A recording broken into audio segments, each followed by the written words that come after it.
Hello everybody, Brian Piergrossi here. Saw the movie Everything Everywhere All at Once, and I want to tell you about this movie and why it is a profound illumination of the realization of the way life itself is, the way life itself works, the way life itself functions, and how it can be a gateway to a deeper realization of who you really are and how to express it in the world. So this genre, it's almost a genre of movies, I would say, really started to me with the Wachowskis, with the Matrix series, and then I think one of the greatest movies ever made is Cloud Atlas, which doesn't get a lot of publicity in that way, which also was made by the Wachowskis. And then another good movie is Jupiter Ascending, which got very bad reviews by the critics, but I don't think it was fully understood what was trying to be accomplished there.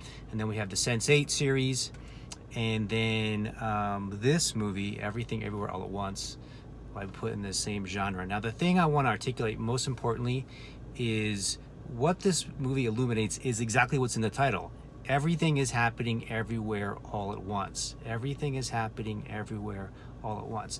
What does this mean? This means reincarnation is not the deepest level of reality.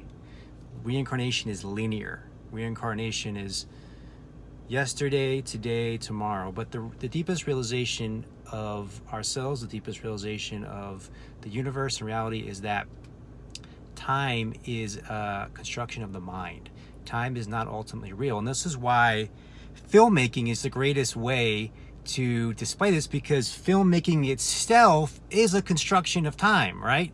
You're creating the illusion of time and space that isn't really there. You may shoot something Monday, which will go after in the film, of which is shot Wednesday, which will go before that, and you edit this in and splice that in and move that here and move that here, and you create the literally create the construction of a linear story through time. But the construction of a linear story through time is not the ultimate reality. In reality, everything is happening everywhere all at once, which means everything is happening right now. So you have multiple timelines, infinite number of timelines, all happening lined up next to each other, not lined up after each other. They're all happening now. Multiple timelines. We could also call this multidimensionality, happening now. Everything is happening right now. Everything you can imagine, every single storyline, every single narrative, everything is happening now. And it gets even more amazing because as these movies are starting to show,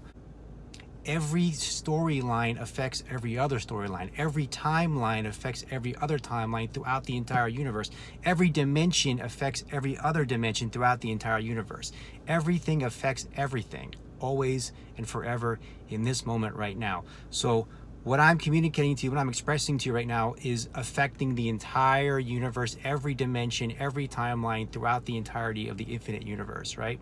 And everything that's happening throughout the entire infinity of the entire universe, every timeline, every dimension, is affecting me, is impacting me and what I'm communicating to you right now. So we are infinitely one, and then there's infinite number of expressions of that one infinite self through all space, through all time, everywhere, everything, all at once. So what this movie shows is how you can be fractured in various timelines and various dimensions. And this is something that's not really talked about in psychology or psychotherapy or counseling, in the mainstream level. But from the work I've done with people, it's actually quite common to have people caught in multiple timelines, caught in multiple dimensions, and not really fully available, and they're unconsciously caught, so it feels like they're being attacked, or there's entities, all these different things are happening from a space of being fractured inside, of not realizing the deeper level of wholeness of who and what you really are. So the movie shows this kind of fracturing of all these different dimensions and timelines and how they're all affecting each other all the time. The other thing that's important to communicate is that in order to shift timelines, you must break the routine. You must let go of the focus of the timeline that you're in and shift your focus to another timeline that you want to be giving your attention to. It's actually so simple, it's hard to even articulate, right? But the thing that's the challenge that's so hard for us to understand is the resistance to the timeline keeps us stuck and embedded in the timeline. Let me say that again. The resistance to the timeline the resistance to the dimension keeps us stuck and embedded in the dimension.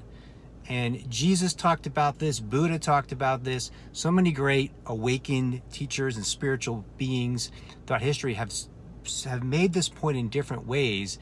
And it's very hard to grasp because we want to resist what we don't like. We want to resist what we're against. We want to resist what we think is wrong. We want to resist what we think shouldn't be.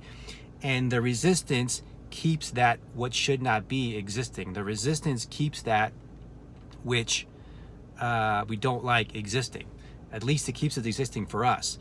And it's going to exist anyway because everything, everywhere, all the time, right? Everything exists. Everything exists. It's just where are we putting our attention? What timeline are we putting our attention to? What dimension of reality are we giving our attention to? The more we can visualize and imagine, and as we awaken, we become creative beings, right? We become life artists. We create universes. That's the potential that lies inside us. That's the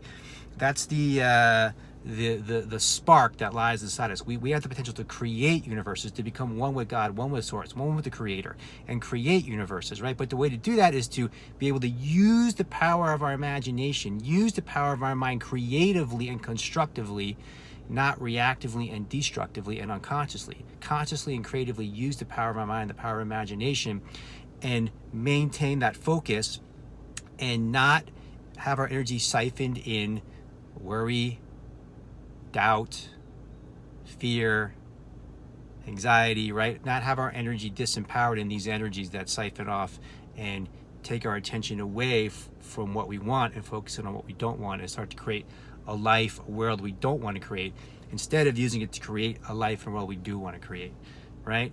So what was beautiful about the movie, I don't know if everyone understood this or got this, but the way through, the way out, the way forward, the way to your deepest level of freedom, your deepest level of inspiration, your deepest level of love, your deepest level of empowerment, your deepest level of serenity and peace is actually to give yourself fully and wholly to this moment wherever you are right now, which in my case is right here, right now, talking to you, right? So if I give myself fully to this moment right here and right now, there only is right here and right now. That's actually all there is right here and right now. So if I give my full awareness to the now, to the timeless now, then I realize that I am everywhere, everything all at once. You are everywhere, everything all at once. So there's this kind of two levels to the universe, right? We show up in a particular timeline, in a particular dimension of reality, which is this one, the human one on planet Earth, and in giving ourselves fully to the moment, as all these great spiritual beings have talked about, we transcend the illusion of time and space, and we recognize we are everywhere, everything all at once, while being human, while being on this earth, fully, wholly, and completely, and the two become a perfect union. Jesus said, be in the world, but not of it. Be fully in the world, but not of it. The only way to be fully in the world is to recognize you're not of it. Otherwise, there's fear, there's worries, there's doubts, there's fractured timelines, there's fractured parts of you in different dimensions, right? So the only way to be fully in the world, to give yourself fully in the world, is to recognize the paradox that the world is an illusion. It's not who you really are. As the saying goes, you are a spiritual being having a human experience, right? You're a spiritual being having a temporary human experience.